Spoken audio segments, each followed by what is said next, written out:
My name is Shalin Tejpal Jain. Recently I have completed my MBA from National Insurance Academy School of Management, Pune, and my job is scheduled to start in the next month. I'm joining a life insurance company, India First Life Insurance Company, and as of now I would be based out of Mumbai. यहाँ पर आने के पीछे आपकी क्या सोच थी? The thing was that I had a stammering issue. I started stammering, I don't know, since my childhood, and but say after my 10+2 I realized that I have a stammering problem, and sometimes it makes it quite difficult for me to communicate with people.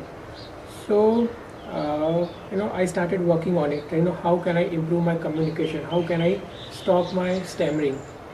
So I have been trying on this since last 4 to 5 years, and I had tried out various techniques. Like I used to read out a newspaper loudly just to improve my the way I say the words.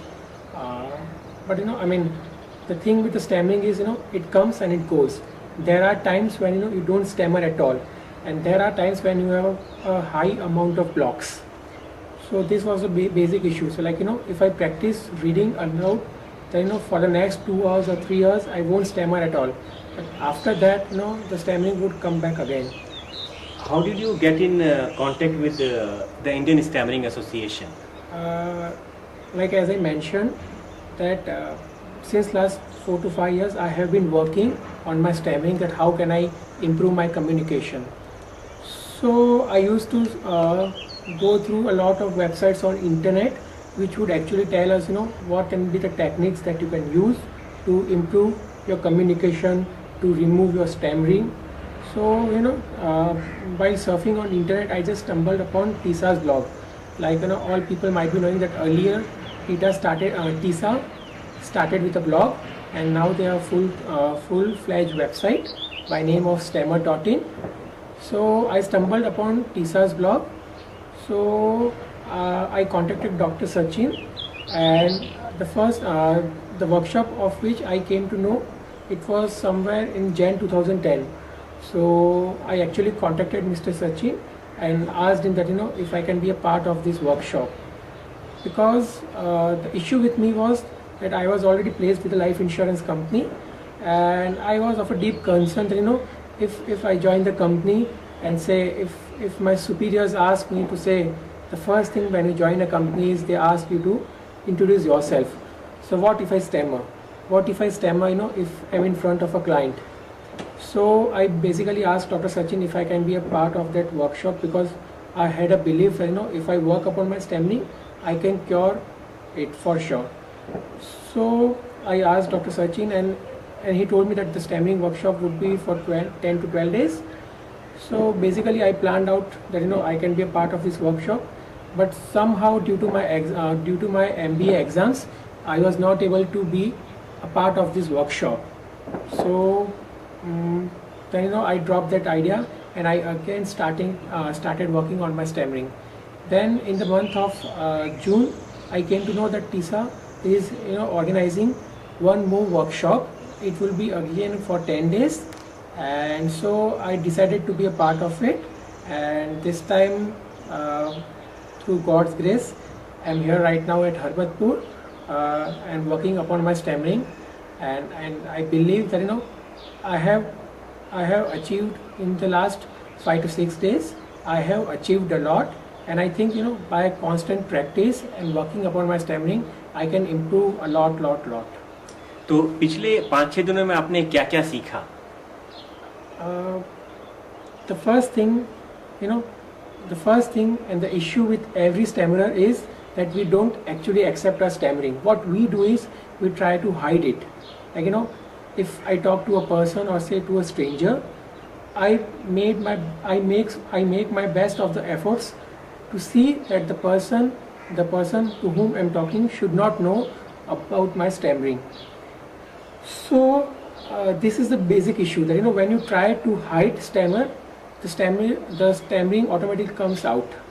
As they say, that stammering is what you do when you try to hide your stammering.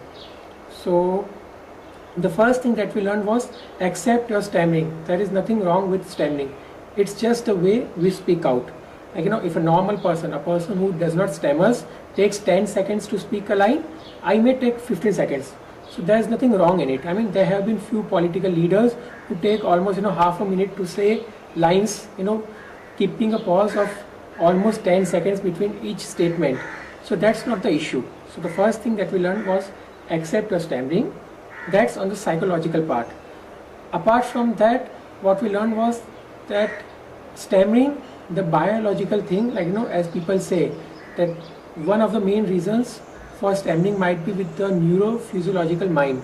So the signals that your brain sends are not in sync with your tongue, or say the way you speak. So the first thing that we learned was that stammering, the actual stammering, the issue in your biology, say the issue in your genes, is just the 1% of it, but the rest 98 to 99% is right in your mind.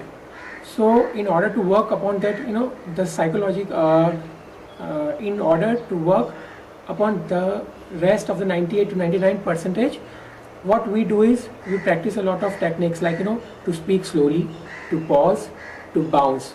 Like what I mean by bounce is, like if I want to say Shaleen, I would say like this, Sha, Shaleen, which when I communicate with the people, it's not difficult for a person to understand what I mean by Sha, Shaleen. Then we learn prolongation, which means I stretch the first syllable of the whole word. Like if I want to say India, then I would say it like this, India. Apart from that, what we learn is that it has been seen that humor helps you a lot when you stammer. So like if you learn to be humorous, you can improve upon your stammering a lot. Apart from that, what we learn is sometimes voluntary stammering helps you a lot. Like you should actually know that how you stammer, because most of the times what happens with the stammerer is that he actually does not know that how he stammers. So like if say I want to say my name to someone, then I might say Shaleen. So like actually I don't know that how I make my face when I say stammering or when I come upon that block. So you actually see that how you come upon a block, what are your facial expressions. So we do mirror practices and actually see that how your lips move when you stammer. So this way next time you can know that if I stammer, my lips would be moving like this. So if we accept our stammer, won't that make my stammering permanent? Won't that make my stammering bad if I constantly say I am a stammerer, I am a stammerer? No, the answer for this would be no. That if you accept your stammering, it's a way out of stammering, because as I mentioned, that the stammering, the 98 to 99% of stammering is right into your head. So like if you accept your stammer, no matter if I stammer, I can speak well, I can communicate well. So you have no stress in your mind, because the issue with the stammer is if I try to hide my stammer, the whole this thing comes under stress. So the words, like I'm not able to speak out the words. But if I accept my stammering, that the person to whom I'm communicating knows that I stammer, or I will in advance communicate to him that I stammer. So then there's no stress. Like I don't need to worry that what if I stammer. So if I accept the stammering, the whole stress part goes. And like you say that the acceptance is a way out of many things. Like if a person accepts that he can play good cricket, then he can surely play good cricket. But like say if I accept that I don't play cricket at all, so then I won't be ever able to play cricket well. So this is an issue with the stammering. So like if I accept it, then that's the way out. So among all the things which you have learned in this training, what are the two things which you have liked most? The first thing that we only learn over here is accept your stammering, the first thing. And the second thing is a whole bunch of exercises that you do in order to come over the 98 to 99% of your stammering. These are the basic two things that I like a lot over here.